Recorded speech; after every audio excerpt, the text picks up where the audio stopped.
안녕하세요. 오늘은 이제 골로새서 말씀을 가지고 함께 나누려고 합니다. 오늘 주제 말씀을 주제를 비밀이라는 것을 잡아봤거든요. 여기 계신 성도 여러분께서도 많은 비밀 또는 한두 가지의 비밀을 가지고 있을 거예요.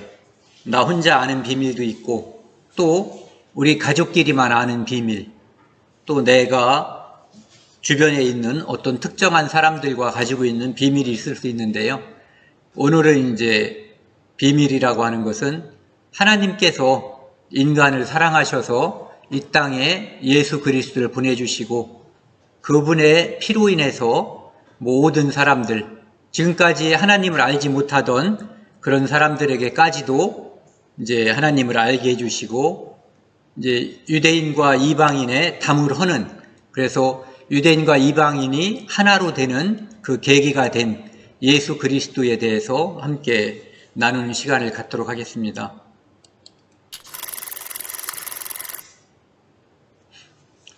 오늘 말씀 골로새서인데요. 골로새서를 간략하게 한번 정리를 하면은, 저는 골로새서를 충만이란 말로 한번 주제를 잡아봤습니다.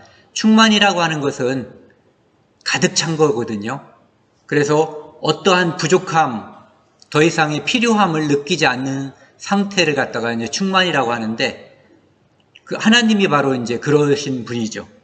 그리고 이 땅에 오셨던 하나님이신 예수 그리스도, 그분도 역시 이러한 분이고, 그분이 우리에게 영원한 속죄를 말미암아 교회에 속해 있는 성도들도 역시 하나님의 속성인 충만을 그대로 받은 그런 자들이거든요. 그래서 교회도 하나님처럼 충만하고 성도도 하나님처럼 충만한 그런 가운데 있기 때문에 충만이라고 하는 단어를 잡아봤고요. 골로새서 2장 9절 10절 말씀을 보면요, 그 안에는 신성의 모든 충만이 육체로 거하시고 너희도 그 안에서 충만하여졌으니 그는 모든 통치자와 권세의 머리시라. 그 안에, 여기 나와 있는 그 안에는 예수 그리스도를 말하는 거거든요.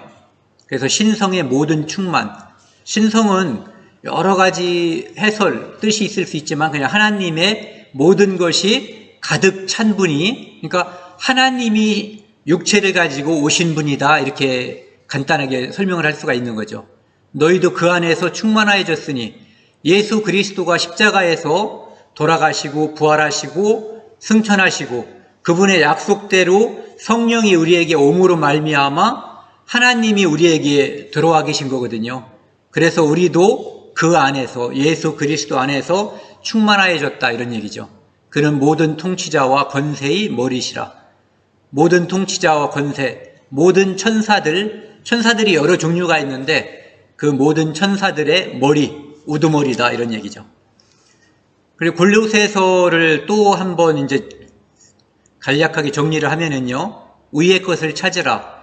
골로새 교회는, 골로새라고 하는 지역은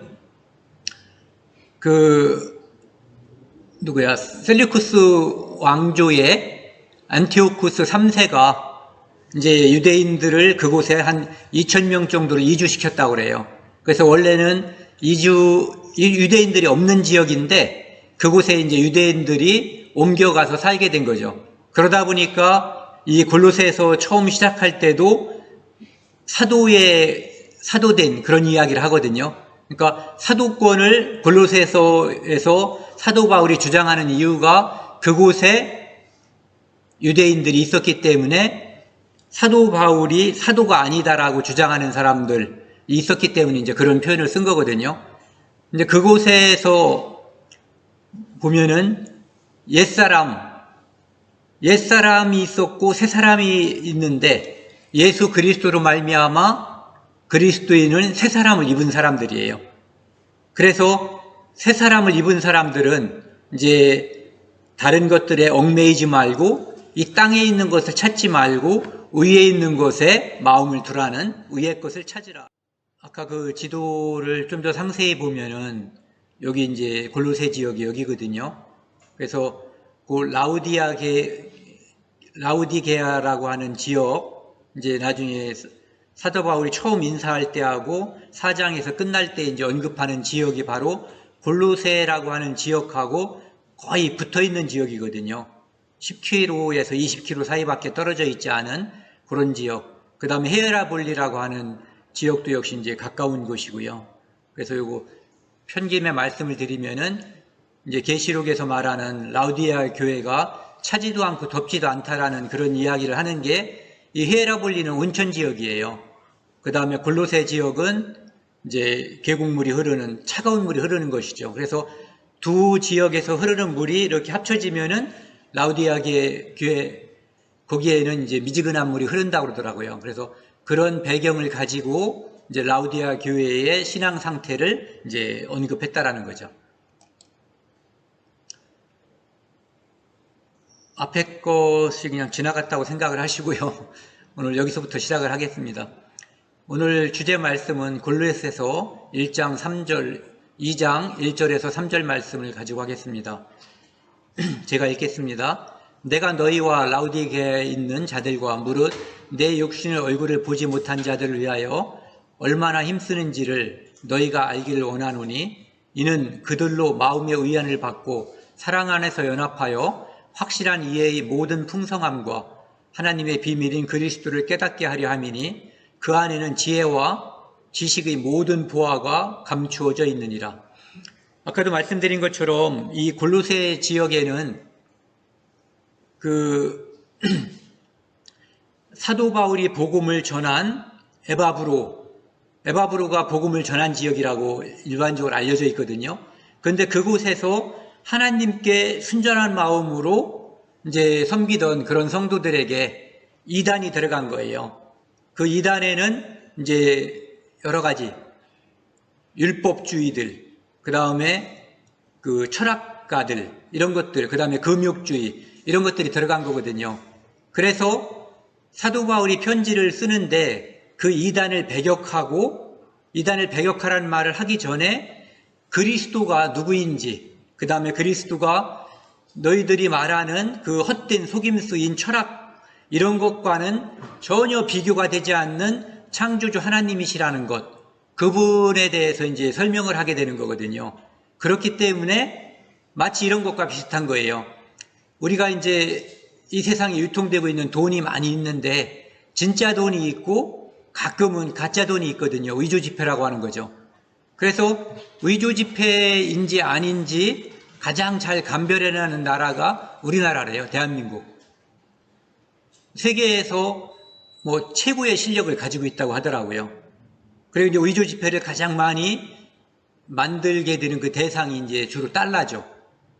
그런데 어쨌든 그것을 잘 감별해내는데 그 감별해내는 방법이 뭐냐 하면은 진짜 돈을 끊임없이 연구하는 거예요. 그래서 사도 바울도 이곳에서 말하는 걸 보면은 이단이라고 하는 것들의 종류와 그들의 실책에 대해서 이야기하기 전에 실제로는 예수 그리스도가 누구인가에 대해서 먼저 말씀하시는 거거든요. 그래서 예수 그리스도의 본질에 대해서, 그분의 하신 일에 대해서, 그분이 나중에 어떻게 다시 돌아올 것인가에 대해서 이야기를 쭉 해주면 나중에 이단들이 율법으로 구원받아야 된다라고 말할 때도 그게 아닌데 예수님의 피로 구원을 받는데, 그 다음에 헛된 속임수, 철학, 그 철학이라고 하는 것은 사람의 것은 이렇게 유혹할 수 있을지 모르지만 영혼의 죄를 영원히 용서할 수 있는 어떠한 능력도 없다는 것을 이제 알게 해주는 거죠. 그 다음에 금욕주의도 역시 사람이 겉모습은 경건해 보일 수 있을지 모르지만 그것을 가지고 예수 그리스도의 피, 십자가를 대신할 수 없다는 것을 이제 알려주기 위해서 그것을 먼저 제시한 거거든요. 그래서 앞에 있는 내용들은 이제 많이 있지만 오늘은 주로 그 2절에 나와 있는 이는 그들로 마음의 의안을 받고 사랑 안에서 연합하여 확실한 이해의 모든 풍성함과 하나님의 비밀인 그리스도를 깨닫게 하려 함이니 이렇게 되어 있거든요. 그리고 그 안에는 지혜와 지식의 모든 보화가 감추어져 있느니라. 그래서 하나님의 비밀인 그리스도, 이것은 하나님께서 이 성경을 통해서 계속해서 메시아가 그리스도고 우리말로는 구세주잖아요. 그 구세주를 그리스도를 보내주겠다라고 약속을 해주셨죠.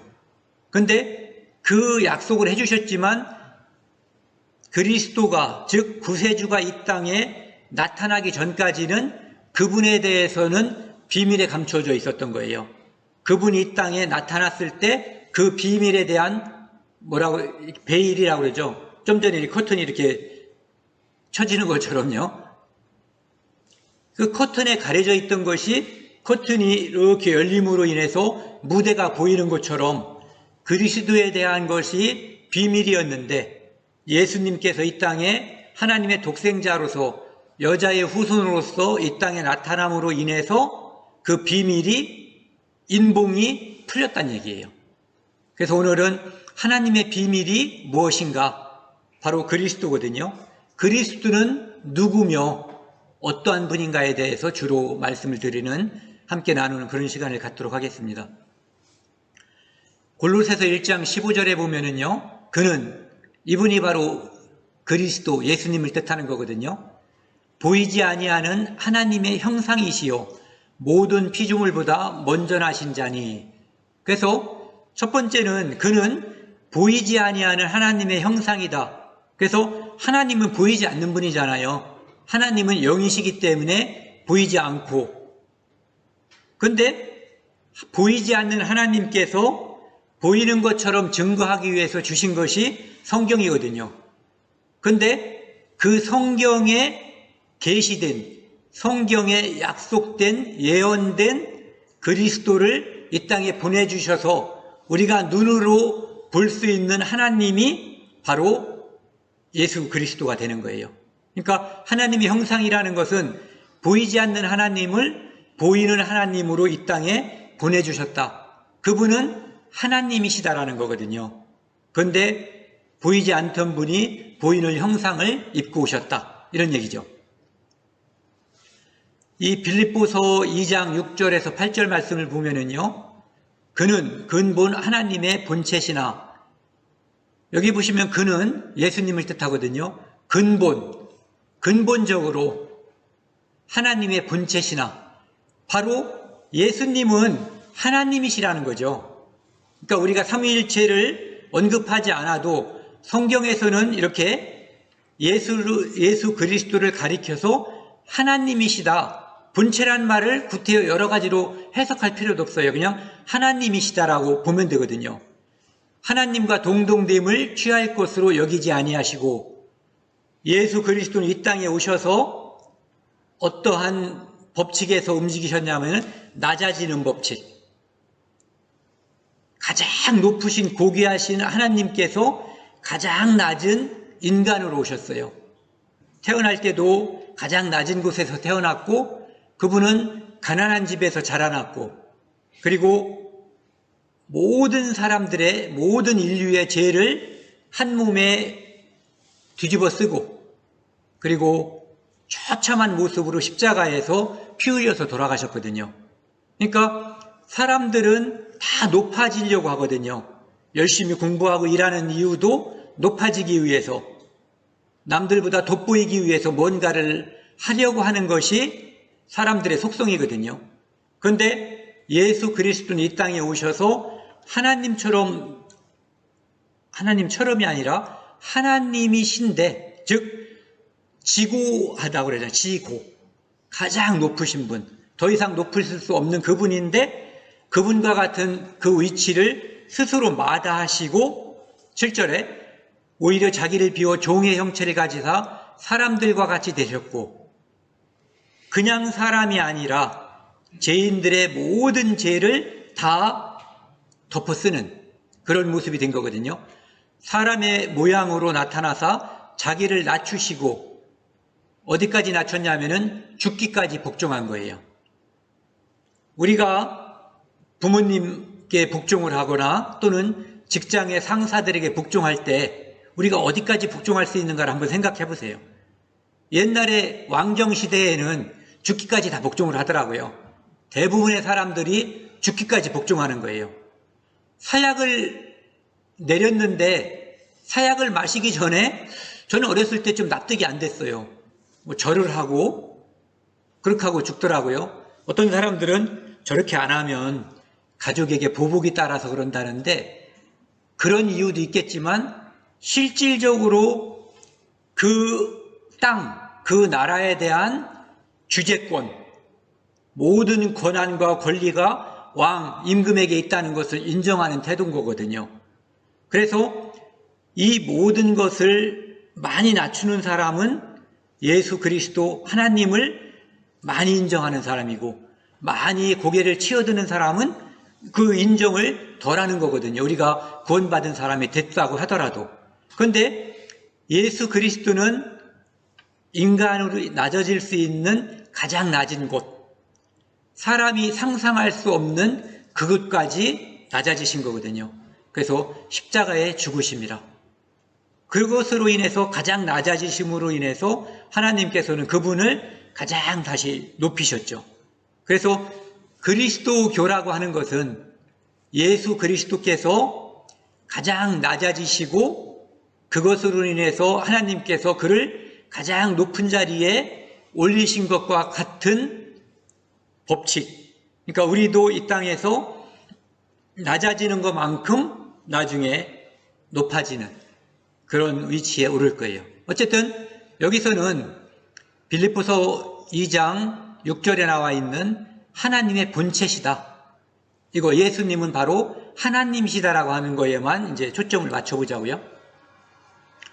그 다음에 히브리서 1장 3절에는 이는 하나님의 영광의 광채시요.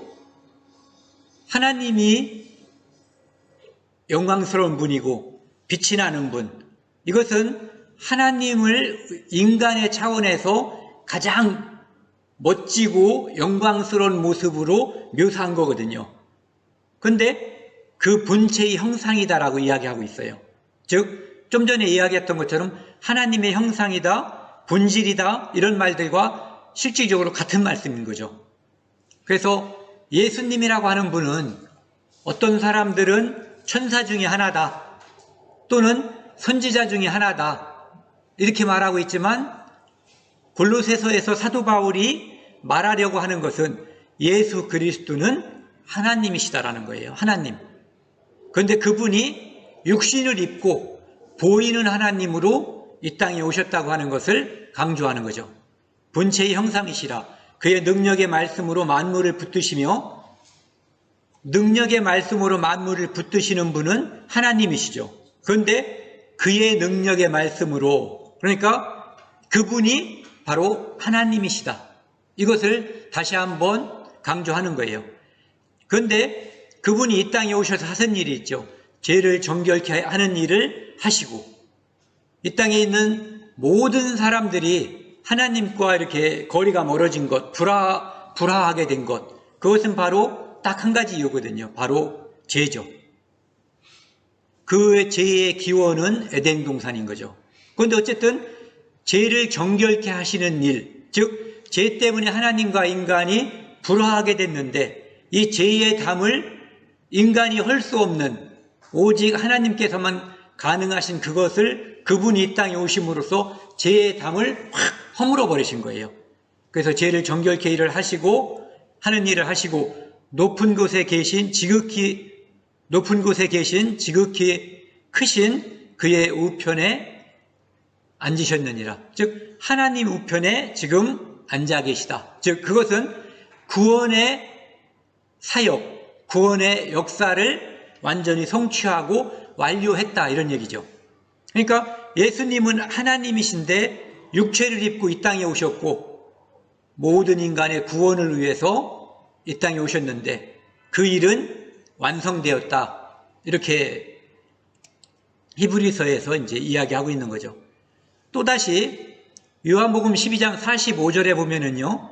나를 보는 자는 나를 보내신 이를 보는 것이니라. 예수님은 창세 전에 이 땅에 하나님께서 독생자를 보내셔서 인간의 모든 죄를 용서하실 것을 이미 약속해 주신 거거든요. 그런데 그래서 예수님께서 이렇게 말씀하시는 거예요. 나를 보는 자는 지금 너희들 앞에 있는 내가 그분 하나님께서 보내신 이를 보는 거다. 즉 하나님께서 창세전부터 약속하신 그분이 바로 나다, 이런 얘기죠. 그거보다 그 밑에 것은 이제 더 분명하게 이야기하고 있는데요. 요한복음 14장 9절에는 예수께서 이르시되 빌립아, 빌립이 하나님을 보여달라고 예수님께 요청을 한 거예요. 하나님을 보여주세요. 많은 사람들이 그렇게 이제 요구하는 사람들이 있죠. 빌립아, 내가 이렇게 오래 너희와 함께 있으되 내가 나를 알지 못하느냐? 내가 누군지 아직도 모르냐? 이런 얘기죠. 나를 본 자는 아버지를 보았거늘, 즉 하나님을 보았거늘, 즉 내가 하나님이거늘, 이런 얘기죠. 어찌하여 아버지를 보이라 하느냐? 즉 하나님의 형상이신 분, 그분이 이 땅에 오신 분이 바로 예수 그리스도고, 너희 앞에 너희와 함께 육체와 육체로, 언어와 언어로 함께 마주 앉은 자가 바로 나다. 나는 하나님이시다. 이렇게 얘기하는 거예요. 그 다음에 요한복음 1장 18절에 보면은요, 본래 하나님을 본 사람이 없죠. 보면은 죽는 거예요. 그분은 보이지 않는 분이실 뿐만 아니라 아버지 품속에 독생하신 하나님이 나타내셨느니라. 아버지 품속에 독생하시니, 여기는 그렇게 표현하고 있는데, 성자 하나님이 이 땅에 오신 분, 그분이 바로 예수님이다, 이런 얘기예요. 독생하신 하나님이 나타내셨다. 즉 독생자 예수 그리스도가 이 땅에 오셨는데 그분이 하나님이시다, 이런 얘기죠. 그 다음에요, 요한복음 20장 28절에는 보면은 이 요한복음에 예수 그리스도에 대해서, 그분이 하나님이라고 하는 것에 대해서 굉장히 많은 표현들이 있어요. 도마가 이르되 나의 주님이시요 나의 하나님이시니이다. 도마가 그 자리에 없을 때 예수님이 부활하셔가지고 제자들 앞에 나타난 거예요. 그래서 제자들은 나중에 도마를 만나고 도마에게 이야기했죠. 진짜 살아나셨어. 우리 선생님이, 우리의 주님이 부활하셨다라고 확신을 가지고 말했는데, 도마는 자기 눈으로 본 적이 없어요. 그래서 나는 내가 창자욱을 손으로 넣어보고 못자욱을 만져보고 이렇게 하기 전에 믿을 수가 없다라고 얘기하죠. 하지만 그때는 누가 없었어요? 도마가 그렇게 말할 때는 예수님이 그 자리에 없었죠. 그런데 예수님은 누구시냐면은 전지전능하신 하나님이시거든요. 도마가 그 말할 때 그 자리에 없었던 것 같지만 그 자리에 예수님은 함께 계셨던 거예요. 그래서 도마가 그렇게 말한 것을 예수님은 알고 계셨거든요. 도마가 대답하여 이르되 나의 주님이시요 나의 하나님이시니다. 예수님께서 자, 못자국을 만져보고 창자국에 손을 넣어봐라. 정말 넣어보고 만져보니까 이제 믿어지는 거예요. 그때 도마가 한 얘기죠. 나의 주님이시요 나의 선생님이라고 안 하고 나의 하나님이시니이다. 즉 예수님이 바로 그들의 구약에 예언된 메시아, 그리고 성자 하나님, 즉 하나님이시라고 하는 것을 도마가 고백하는 거죠. 그리고 요한복음 10장 30절에 보면은 예수님께서 단도직입적으로 이렇게 말씀하시죠. 나와 아버지는 하나다. 네. 내가 하나님이다라고 하는 표현하고 전혀 다를 게 없는 거예요. 나와 아버지는 하나다. 그러니까 하나님의 형상이라고 하는 것, 보이지 않는 하나님이 보이는 모습을 가지고 이 땅에 오신 분이 예수 그리스도라고 하는 것, 그는 천사 중에 뛰어난 사람이 뛰어난 천사가 아니고 선지자 중에 하나가 아니고 바로 천지 만물을 창조하신 바로 그분 하나님이시라는 거죠. 그 다음에요. 골로새서 이제 15장 1장 15절을 보셨고요. 16절에 보면은 만물이 그에게서 창조되되 하늘과 땅에서 보이는 것들과 보이지 않는 것들과 혹은 왕권들이나 주권들이나 통치자들이나 권세들이나 만물이 다 그로 말미암고 그를 위하여 창조되었고 이렇게 되어 있어요. 16절에 만물이 그에게서 창조되되 예수 그리스도는 좀 전에 말씀드린 것처럼 하나님이시라는 거예요. 그렇기 때문에 창조주라는 거죠. 그에게서 창조되었다. 하늘과 땅에서 보이는 것들과 보이지 아니하는 것들. 이 세상에는 우리 눈으로 이제 사람의 위치에서 바라보면은 눈으로 보이는 것이 있고 눈으로 보이지 않는 것들이 있거든요. 어떤 것들은 작아서 안 보이고 어떤 것들은 멀리 떨어져 있어서 안 보여요. 이제 우리가 육체를 가진 완전하지 않은 육체이기 때문에 작아도 안 보이고 어떤 것들은 너무 커서 안 보이는 게 있죠. 우리가 지구의 모양을 학교에서 선생님들이 알려주고 사진을 찍어서 보여주니까 둥글다는 걸 알지만 내가 이 지구 위에서 이렇게 있으면서 이 지구의 모양을 사실은 예전에 알 수 없었던 거거든요. 근데 하나님께서는 그 모든 것들을 창조하셨다는 거죠. 뿐만 아니라 여기 있는 왕권들이나 주권들이나 통치자들이나 권세들, 그냥 천사들 이렇게 보자고요. 이거에 대해서 이런저런 설명을 하는 분들도 많이 있어요. 그런데 그냥 이것들은 천사들이라고 보면 된다고 하더라고요. 그래서 천사들이나 만물이 다, 즉 하나님의 피조물인 천사들도 하나님께서 창조하셨고, 즉 예수님께서 창조하셨고, 그분은 모든 것의 창조주라는 거예요. 보이는 것, 보이지 않는 것들, 그리고 당신들이 숭배하려고 하는 천사들, 그것들도 역시 예수 그리스도의 피조물에 불과하다는 거죠. 그들은 숭배의 대상이 아니라는 거예요. 하나님께서 인간을 위해서 만들어 놓은 그들은 또한 우리를 도우라고, 우리의 심부름을 하라고 만든 거잖아요. 그런데 그들을 섬기는 것은 인간이 어리석을 뿐만 아니라 마귀가 사람들은 이상하게요, 군림하는 것도 좋아하지만 특이하게 또 섬기는 것도 좋아해요. 그래서 어떤 분이 쓴 책을 보니까 그런 표현이 있더라고요. 사람들은 매우 겸손한 것을 좋아한다. 또 매우 교만한 것도 좋아한다. 그리고 종교라고 하는 게 누구를 우러르는 거잖아요. 그런 것들을 사람들이 다 좋아하는데 그런 것들을 하게끔 한 것이 바로 사탄이라는 거죠.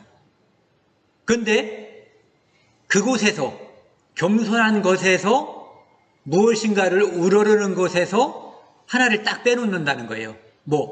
하나님과 예수 그리스도. 그러니까 구세주, 슈퍼맨 같은 게 그렇잖아요. 이 세상을 구하는 어떤 영웅이 등장하는데 하나님이 아닌 거예요. 예수 그리스도가 아닌 거죠. 또 누군가를 위해서 헌신하는 누군가를 강조해요. 다른 사람을 위해서 자기가 부서지도록 일을 하고 자기 몸이 병들고 가족도 돌보지 않는 그런 사람들이 나와서 그를 미워하지만 그곳에서 하나님의 희생, 십자가를 뺀 희생을 강조하는 거죠. 그러니까 그것을 뺀 것, 그것을 마귀들은 사람들에게 보여주고 그것을 따르게 하는 거죠.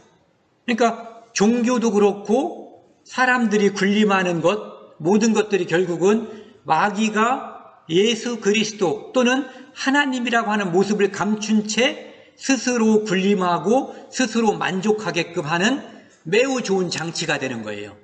그리고 평생 그것을 하다가 자기 만족에 겨워서 죽었는데 아뿔싸, 그땐 기회가 없는 거죠. 속은 거예요. 그렇게 속는 거거든요.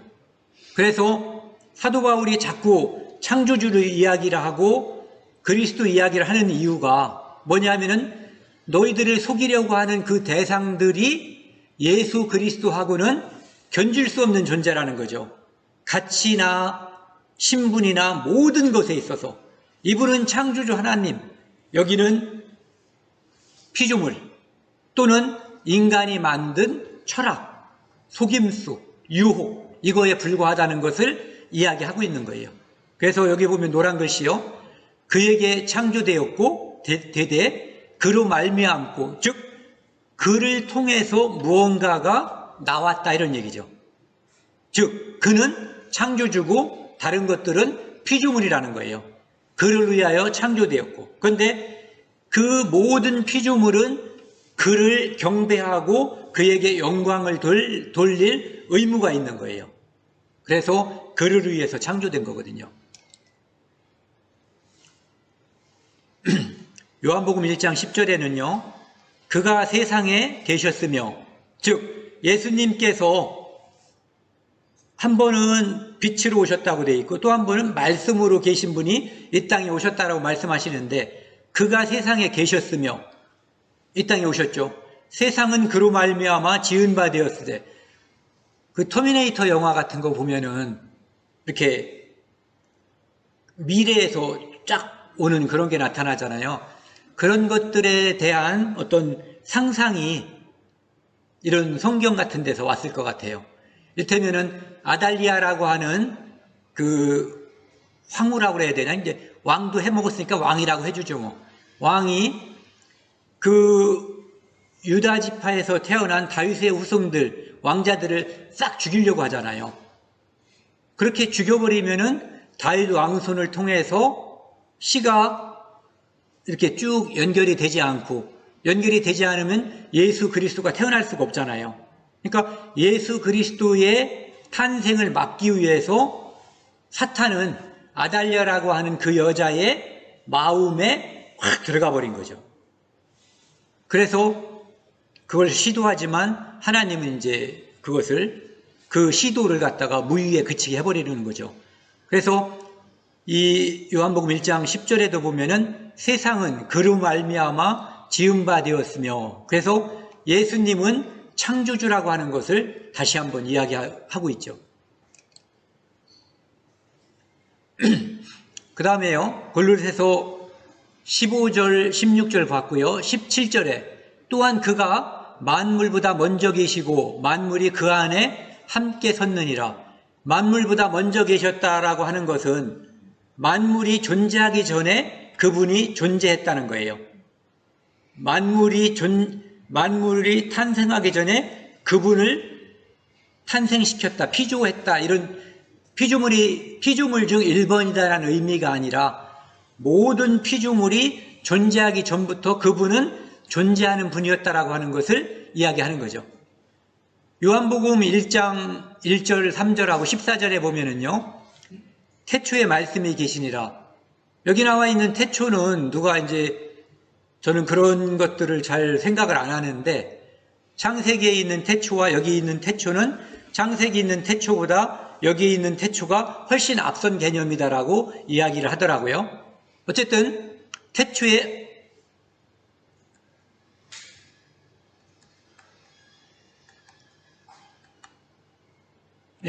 태초에 말씀이 계시니라. 어떠한 피조물도 없었을 때에 말씀이 존재했다. 그분이 계셨다. 이런 얘기죠.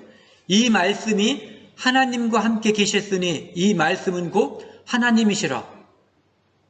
특이하죠. 우리 집에 누가 한 명이 왔는데 그분이 하나야 이렇게 얘기하는 것처럼 들리잖아요. 그렇게 보이잖아요. 근데 그것이 바로 이제 우리가 삼위일체 때문에 그런 거죠. 이 말씀이 하나님과 함께 있는데 그 말씀이 하나님이시라는 거예요. 그러니까 여기는 그냥 그렇게 가자고요.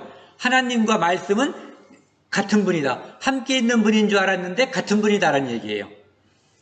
그가 말씀이 태초에 하나님과 함께 계셨고 같은 말씀이죠. 위에 거하고 만물이 그로 말미암아 지은 바 되었으니 이 말씀이 만물을 지었다. 지은 것이 하나도 그가 없이는 된 것이 없느니라. 즉 말씀이 창조주다라고 지금 말씀하고 있는 거죠.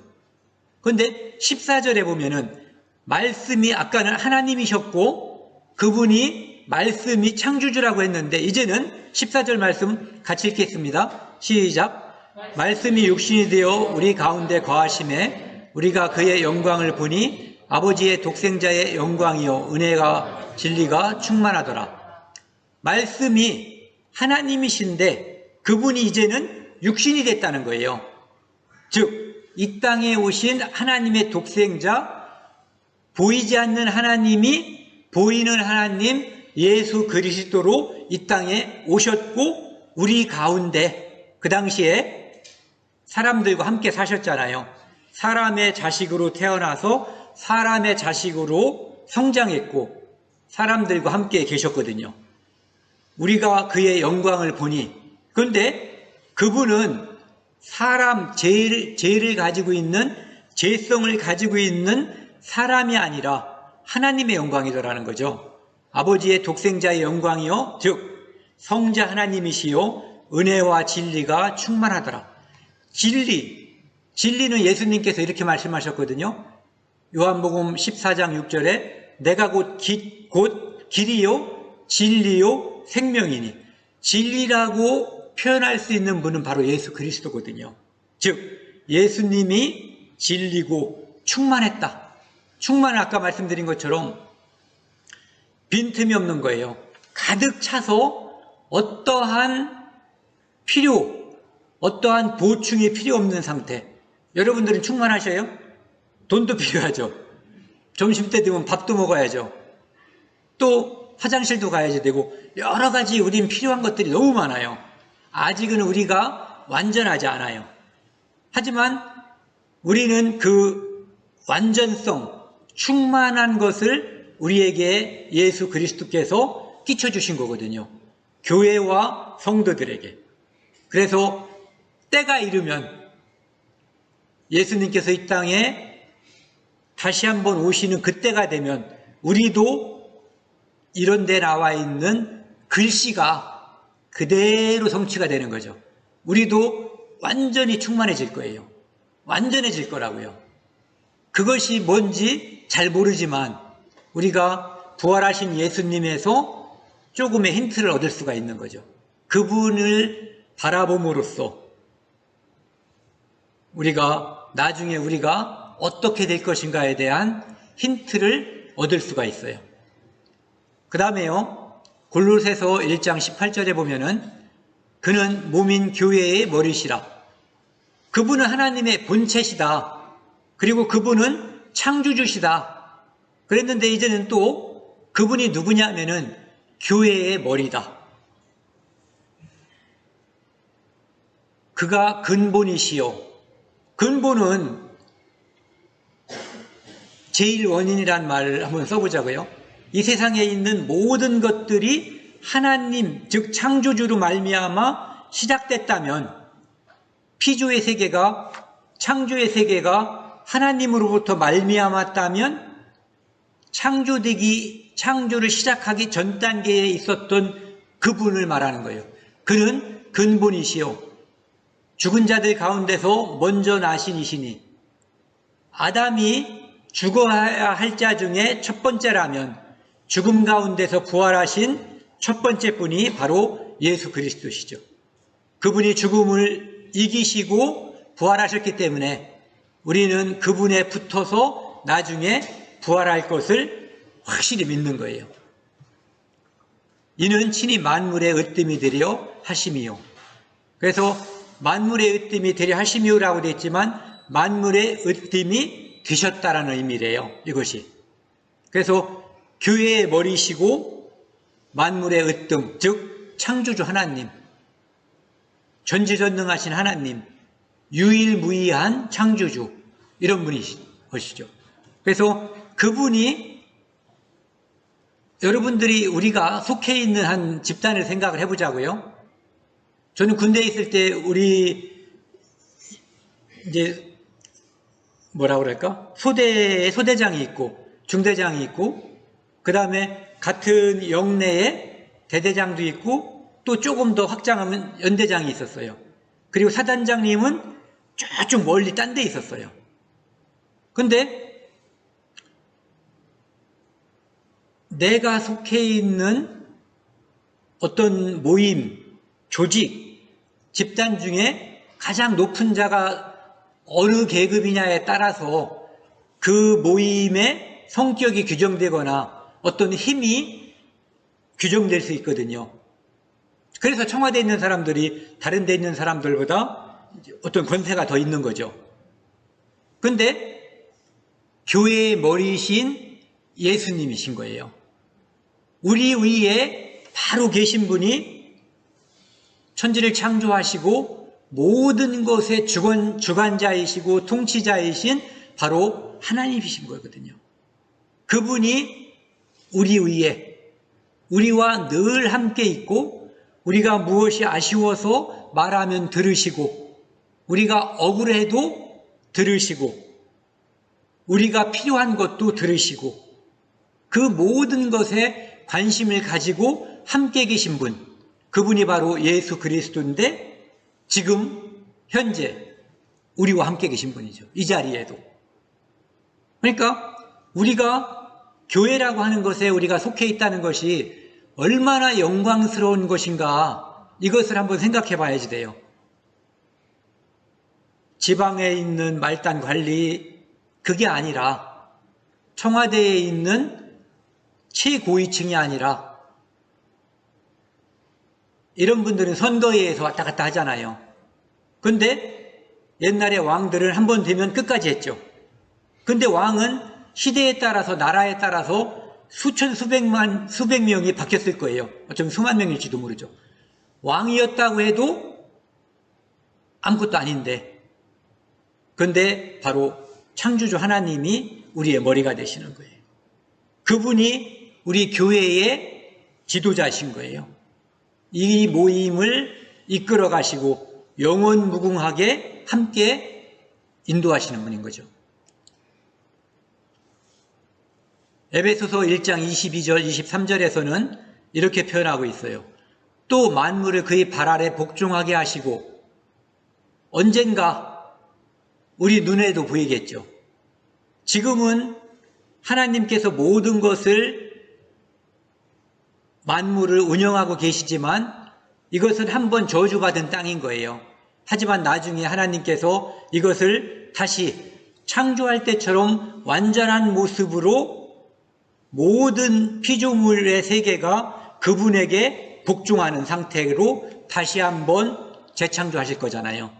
그를 만물 위에 교회의 머리로 삼으셨느니라. 즉, 이 세상에 만물 위에 존재하는 게 교회라는 거죠. 우리는 교회 안에서, 예전에 제가 참 어이없는 얘기를 들었는데 목사님한테 형제님 이렇게 불렀더니 화를 내더라는 거예요. 형제라고 하는 표현이 하나님의 자녀됐다는 뜻이에요. 그러면은 형제님, 자매님, 이것은 이 지구상에서 가장 고귀하고 가장 존귀한 언어예요. 하나님의 자식이라는, 그래서 그 자식들끼리의 호칭이기 때문에 그런 거죠. 그런데 그 이름 대신에 어떠한 이름, 예를 들어서 여기에 대통령이 왔다고 치자고요. 대통령님 이런 거보다 형제님, 이것이 우리가 성경을 믿는 그리스도인으로 볼 때 훨씬 더 그분을 대우해 주는 분인 용어인 거죠. 예전에 어떤 분이 그렇게 말씀하시는 걸 제가 직접 들었어요. 그분한테 사장님이라고 부르니까 제가 구원받은 게 현찮아서 보여서 저한테 사장이라고 부르는 거예요? 진짜예요. 네. 그런 일이 있었어요. 그러니까 정말 대단한 호칭이 바로 형제님, 자매님 이런 거거든요. 그런데 그 이유가 교회의 머리에 바로 예수 그리스도가 있기 때문인 거죠.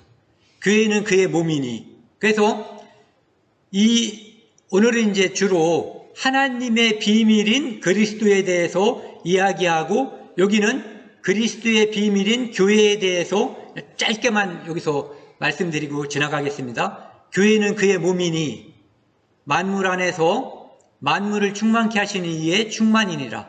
아까 말씀드린 것처럼 하나님은 조금도 부족한 것이 없고 꽉 차 있는 분이거든요. 전지전능이라고 하는 표현은 우리 언어로 쓸 수 있는 표현이지만 그냥 충만 또는 꽉 찬 분, 이런 의미로 우리가 쓸 수가 있는 거죠. 그래서 교회가 바로 그의 몸이다. 내가 예수 그리스도와 붙어 있다라고 하는 것, 이것이 얼마나 영광스러운 것인가, 이거에 대해서 늘 생각해야지 돼요. 그래서 기뻐하고 감사하고 이렇게 하라는 게, 내가 처한 상황이라든지 내가 땅을 쳐다보면은 기뻐하고 감사할 것이 별로 없어요. 그런데 이것, 내가 교회에 속해 있고 그분이 머리다, 나는 그분과 교통할 수 있는, 내가 부르면 그분이 대답하고 그분이 나를 부르면 내가 대답할 수 있는 그 위치에 있는, 그분이 천지를 창조하신 창조주라는 것을 우리가 알 때 여기에 있는 모든 그분이 가지고 있는 충만이 나의 충만이 되는 거고, 내가 그래서 감사와 기쁨과 찬양을 드릴 수가 있는 거죠. 그러니까 내가 누구인가를, 예수 그리스도가 누구인가를, 예전에 내가 누구였는가, 지금은 내가 누구였는가를 아는 것으로부터 신앙이, 감사와 기쁨이 시작되는 거죠. 골로새서 6장 16절에서 19절이요. 그러므로 먹고 마시는 것과 절기나 초하루나 안식일을 이유로 누구든지 너희를 비판하지 못하게 하라. 유대인들은 이런 것을 지키는 거예요. 그런데 이런 것들은 예수 그리스도에 대한 그림자거든요. 예수 그리스도를 알리기 위해서, 예수 그리스도를 설명하기 위해서 만들어진 것들인데, 그것을 섬기고 그것에 치중하는 거예요. 마치 해와 달이 큰 것이 반짝이고 있고 먼 데 있는 별이 반짝이고 있으면 저것을 만드신 분은 얼마나 대단할까, 이 생각을 해야지 되는데, 해와 달을 섬겨버리는 그것과 똑같은 거예요.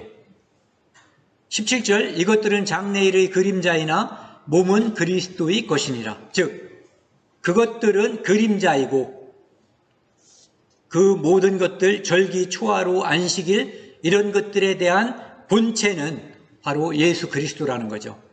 18절, 아무도 꾸며낸 겸손과 천사 숭배를 이유로 너희를 정지하지 못하게 하라.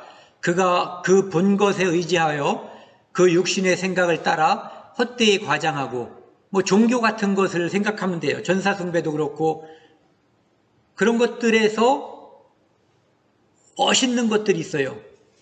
꾸며낸 겸손이라고 되어 있지만 어쨌든 겸손.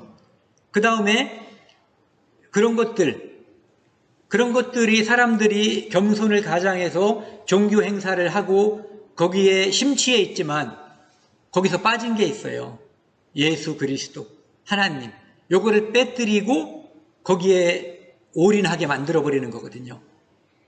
19절, 머리를 붙들지 아니하는지라 온몸이 머리로 말미암아 마디와 힘줄로 공급함을 받고 연합하여 하나님이 자라게 하심으로 자라느니라. 즉 머리가 예수 그리스도고 우리가 지체라면 예수 그리스도께서 주시는 힘, 그의 지시, 이것이 여기에 나와 있는 것처럼 머리로 말미암아 마디와 힘줄로 공급함을 받는다는 얘기예요. 그래서 이것은 연합되어 있는 연합체라는 거죠.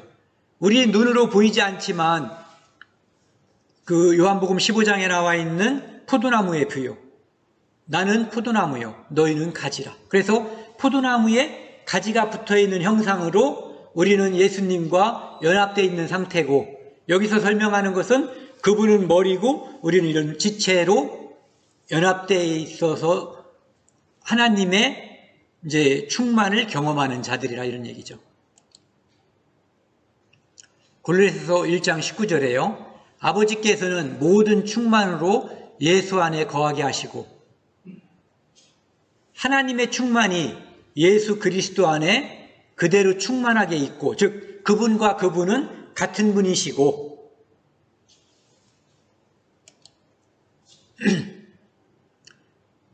1장 20절 22절에요.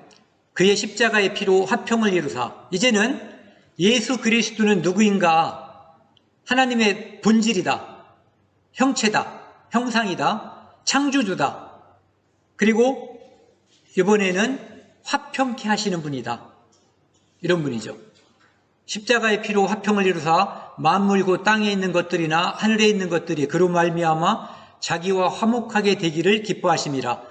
전에 악한 행실로 멀리 떠나 마음으로 원수가 되었던 너희를 이제는 그의 육체의 죽음으로 말미암아 화목하게 하사 너희를 거룩하고 흠이 없고 책망할 것이 없는 자로 그 앞에 세우고자 하셨으니, 즉 예수님 이 땅에 오신 것은 바로 하나님과 인간의 죄로 말미암아 화평이 깨진 상태, 불화한 상태, 죄인과 심판자의 상태에서 이분이 중보자로 오셔서 십자가에 못 박힘으로써 하나님 편에서 공의와 사랑이 실현되고, 그 다음에 그것으로 인해서 우리의 모든 죄가 합법적으로 용서되어서 하나님이 우리를 의롭다고 보아주는 거죠.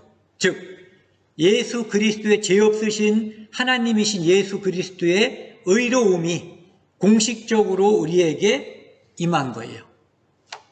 그래서 그것으로 말미암아 이제 우리가 화목하게 된 거죠.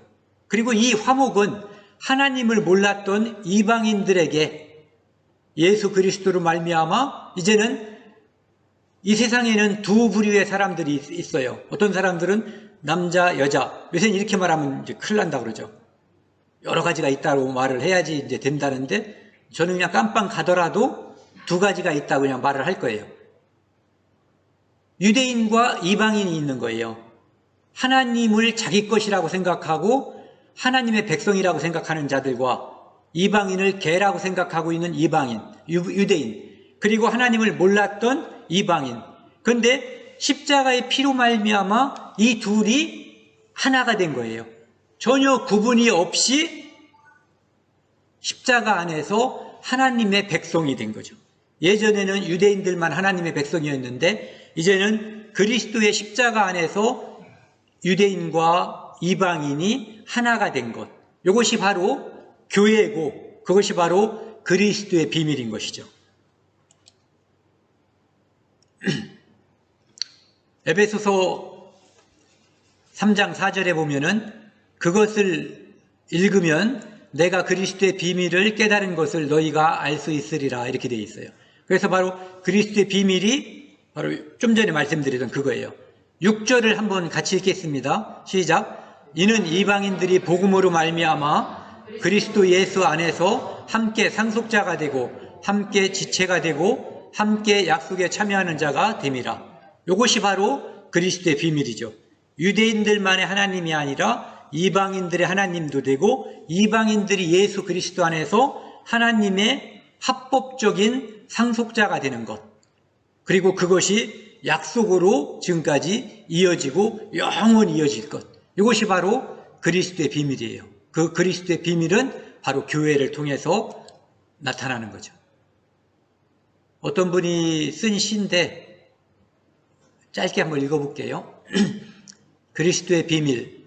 예수님은 하나님의 아들, 우리 중 유일하게 죄가 없으신 분, 나와 하나님과의 관계를 아버지와 자녀되게 해주신 분, 인간으로 태어나 인간의 삶을 살다 가신 나를 너무나 잘 아시는 분, 고난도 고통도 나와 같이 겪으신 분, 하나님 앞에 어떻게 순종해야 하는지를 가르쳐주고 가신 분, 내가 벌레 같은 하나님의 피조물임을 알게 하시고 하나님 진리의 말씀에 무릎 꿇고 경배하게 하신 분, 나의 머리 되시고 내 안에 거하시며 나를 하나님의 자녀로 살게 하신 분, 하나님의 능력을 나를 통해 보여주시고 하나님의 자녀로 항상 기쁘게 살라 하신 분, 몸으로부터 나시고 몸으로 죽으시고 몸으로 부활하셔서 영원한 몸을 가지신 분, 오직 사랑만 있으신 분.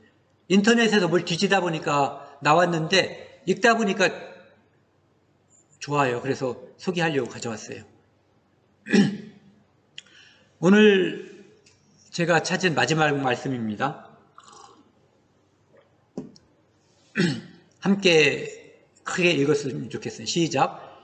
우리가 주목하는 것은 보이는 것이 아니요 보이지 않는 것이니 보이는 것은 잠깐이요 보이지 않는 것은 영원함이라. 사도 바울이 보이지 않는 하나님이 보이는 예수님으로 이 땅에 오신 것을 설명하고, 그리고 너희들이 이단과 헛된 속임수에 주의하라고 경고하면서 그들을 공격하거든요.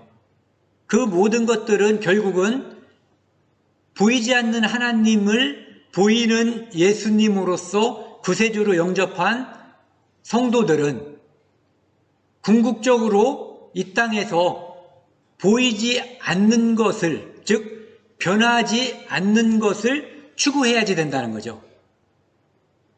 보이는 것은 다 변하는 것들이에요. 보이지 않는 것들은 변하는지 안 변하는지 안 보이니까 모르겠어요. 적어도 보이지 않는 것, 보이지 않는 분, 하나님은 변하지 않는 분이시거든요. 그래서 우리가 주목하는 것은 보이는 것이 아니요, 이 땅에 있는 것은 다 변화돼서 사라져버리는 것들이거든요.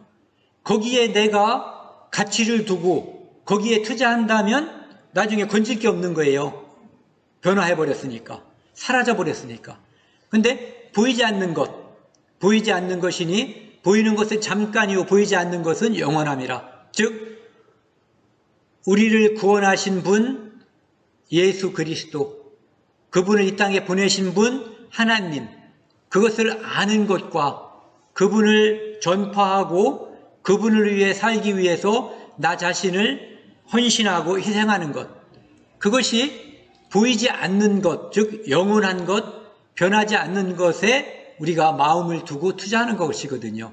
그래서 우리가 하나하나의 행동에, 예를 들어서 술 먹으면 안 돼, 이런 것들을 하려면은 우리에게 옥매는, 옥조이는 것들이 수도 없이 많거든요. 금욕주의에 빠질 수가 있어요.